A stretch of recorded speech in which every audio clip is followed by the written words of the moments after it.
سلام محسن نهایت عزیز. روز قبلی قسمی که شما دیدین ما بعضی کارها را اجرا کردیم. کارهایی که ما شما مثلا کردیم درایور را رجستر کردیم، کانکشن استابلیش کردیم، استیتمنت کرییت کردیم و همچنان کوری را دیزاین کردیم و آوتپوت ما شما دیسپلی کردیم. میره به خاطر ازی براتون بار بار میگم که در تمام پروگرام هایی که در جی دی پی سی نوشته است استپ ها خیلی مهم است و ما از این استفاده میکنیم، کار میکنیم. خب ما میخوایم که در اینی فاینلی بلاک هم یک کم کد نوشته بکنیم. این کد به خاطر از این نوشته میشه که ببینید اینیا آبجکت هستن، استیتمنت، کانکشن، ریزالت ست اینیا آبجکت هستن و اینیا ریسورس یا منابع را مصرف میکنه، مخصوصا رام. من میگم وقتی که از اینا استفاده صورت گرفت اینیا باید پس بسته شون، کلوز شون. مثلا و اینیا باید چه قسم بسته شون؟ مثل که دروازه چند اتاق باشه. اگر مثلا یک اتاق بیرون داشته باشیم، داخل از او اتاق یک اتاق دیگه باشه، داخل از او یک اتاق دیگه باشه. اگر مثلا از اتاق اول داخل شدین رفتین به اتاق دوم، دو داخل شدن دروازه واز ماندین، رفتین به اتاق سوم، دو داخل شدن دروازه واز ماندین. پس که دروازه رو بسته میکنین اول باید از او اتاقی که در داخل است، اون اتاق کوچک، اول باید دروازه از رو بسته کنین، باز بیاین و دروازه اتاق دومی رو بسته کنین، باز بیاین و دروازه اتاق آخری رو بسته بکنین. صحیح است؟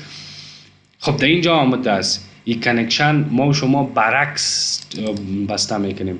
اول کانکشن رو بسته نمیکنیم، اول استیتمنت رو بسته میکنیم، بعد کانکشن رو بسته میکنیم. درست است؟ پس اول در اینجا نوشته میکنم statement dot close. فقط موقع این تمام دیتایی که در رام می باشه، تمام دیتایی که در رام می باشه یا این آبجکتی که در رام ساخته شده، وقتی این متد اکسیکیوت شود این آبجکت چی میشه؟ دستروی میشه و در رام جای زیادتر میشه. ببینید وقتی که در رام ما حافظه زیادتر یا جای زیادتر داشته باشیم، در اون صورت سرعت یا پرفورمنس اپلیکیشن ما یا بیشتر می باشه یا سافتور ما بیشتر می باشه. پس ما باید با میموری منیجمنت زیاد توجه داشته باشیم. خب ببینید این هم یک اکسپشن رو ترو میکنه، او هم اسکیول اکسپشن است، اسکیول اکسپشن.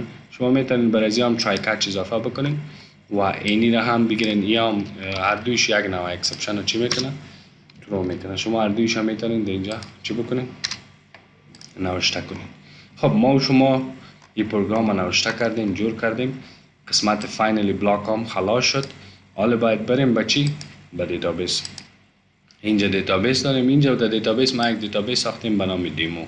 شما میتونید یک دیتابیس بسازین به نام ما، به نام دیمو ساختیم، برنامه که شما میسازین. بعدا میخوایم یک تیبل بسازیم. شما میتونید خیلی با آسانی یک تیبل بسازین. رایت کلیک کنین، کرییت تیبل. وقتی که بالای کرییت تیبل کلیک کردیم اینجا نام تیبل رو بتین ما نوشته میکنیم student. کالم هایی که ما و شما داشتیم، کالم اول چی بود؟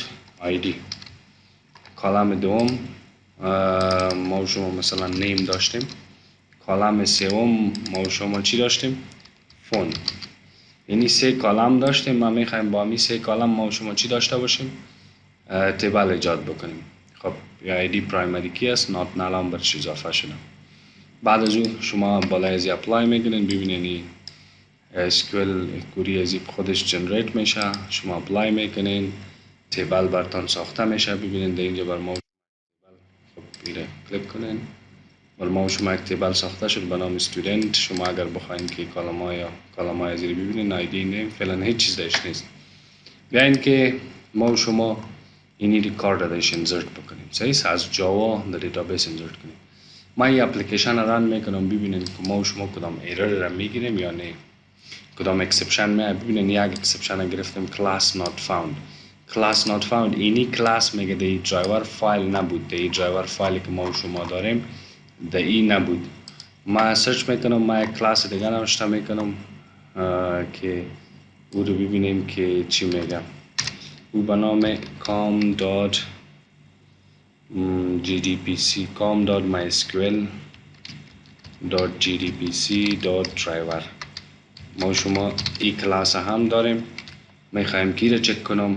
این هم کلاس درایور کلاس است، ما در اینترنت دیدم. خب ببینین این کلاس هست. کلاس هستن. ببینین این کلاس لود شد. لود کلاس یعنی کلاس لود کردن. صحیح؟ همچنان اینی کلاس هم از بجایش این نوشته شده this is deprecated the new driver is اینی نیو درایور است. درست اگر شما میخواین بجای ازی کلاس جدید جای بجای بکنین هم میتونین بجایش اینی کلاس نو چی بکنین جای بجای کنین تا اینی چیزی که برای دپلیکیت بود این شما با دست نبیارین. صحیح اون از بین رفت. مشکل دومی مشکل پسورد است. شما میبینین اینجا پسوردی که ما شما داریم اینجا فکر کنم ایش کوچک است. این قبلا هم براتون گفتم. ببینین این پروگرام ما شما رن شد هیچ مشکل نداریم. در اینجا چند آمد؟ یک. صحیح است. در قسمت ما شما آوتپوت گرفتیم یک، یعنی یک رو بر دیتابیس چی شد؟ انسرت شد.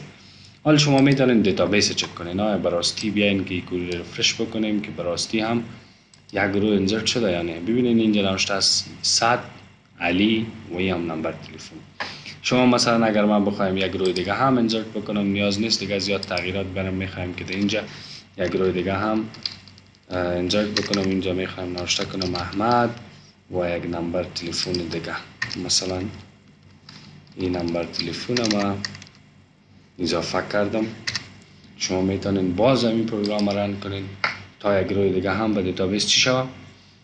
انسرت شود. ببینین باز یک نوشته شد. حالا باید ما شما 2 دانه رو داشته باشیم در دیتابیس.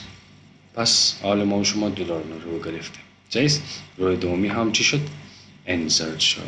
خب این پروگرام به خاطر چی بود؟ به خاطر انسرت کردن. سورس کودش هست. خوب تمرین بکنین اینکه چطور درایور رو لود کنیم، چطور کانکشن ایجاد بکنیم، چطور استیتمنت ایجاد بکنیم، چطور یک کوری رو دیزاین بکنیم، چطور کوری رو رن بکنیم، چطور آوتپوت رو به دست بیاریم و همچنان چطور آبجکت هایی که ما شما ساختیم یا باز کردیم او رو پس کلوز بکنیم. درست؟ این بخش های مختلف بود در این پروگرام. ما شما این را خواندیم. اگر جای مشکل داشتین کدام ایرر براتون می آمد لطفاً با ما کامنت کنین. انشالله من براتون جواب میدم. تشکر.